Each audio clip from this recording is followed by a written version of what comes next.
5টার সময় উঠে পড়ি, উঠে ঘরের কাজ করি, তারপরে বাইরেও একটা কাজ করি, তারপরে এসে আবার রান্না বান্না এই পুজো সব করতে হয়। কেন আমার স্বামী এই যে ওর হাড়ের রোগী, ও কিছু করতে পারে না।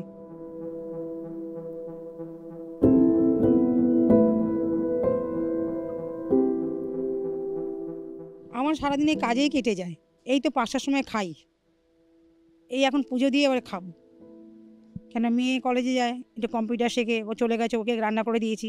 তারপর আমি চান টান করে পুজো করে এই খাবো এবারে। 5টার সময় উঠি, উঠে আমাকে ঘর ঝাড় দিই, তারপরে জল তুলি, জল টল তুলে চা করি, চা খাই, চা খেয়ে 7:30টায় কাজে যাই। কাজ থেকে আসি, এসে আবার রান্নাবান্না করি, তারপর ঘর মুছি, আবার এই কাপড় টাপড় কাচি। তার মধ্যে ফাঁকে ফাঁকে একটু সেলাইও করি, আমার সেলাই ওই লোকে দেয়, তুই একটা সেলাই করি, ফলস লাগাই একটু বসে। ওখানে এই 1 ঘন্টা, ওটা আমি আগে 2টো করতাম, একটা চলে গেছে, এখন একটাই করি।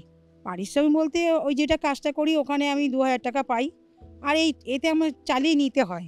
কি করব, স্বামীর কোনো কাজ নেই, মেয়ের পড়াশোনা আমিই চালাই, ও এখন একটা টিউশনি করছে। হ্যাঁ, ছুটি আছে, মাসে দুটো করে ছুটি আছে। এবার আমি হয়তো শরীর খারাপে গেলাম না, কিংবা কোথাও গেলাম, কিছু বলে না আমাকে। ওরা পিজিতে থাকে, এবার ওরা পড়তে এসছে, কেউ চাকরি করতে এসছে, ওদের হয়তো বললে কেউ আগের যেমন মেয়েগুলো ছিল, আমি যদি বলতাম আমার অসুস্থ, আমাকে টাকা দিত, মাসি তুমি কিছু কিনা খেয়ে। লক্ষ্মী ভাণ্ডার পাই, আর তো কিছু পাই না। এমনকি আমার রেশন কার্ডও হয়নি, জানো, 2 বছর ধরে আমাকে রেশন কার্ডটা বলছে ইনকোয়ারি আসবে একটা নামের অক্ষরের জন্য, সেই রেশন কার্ডটা আজ অবধি আমার আসলো না।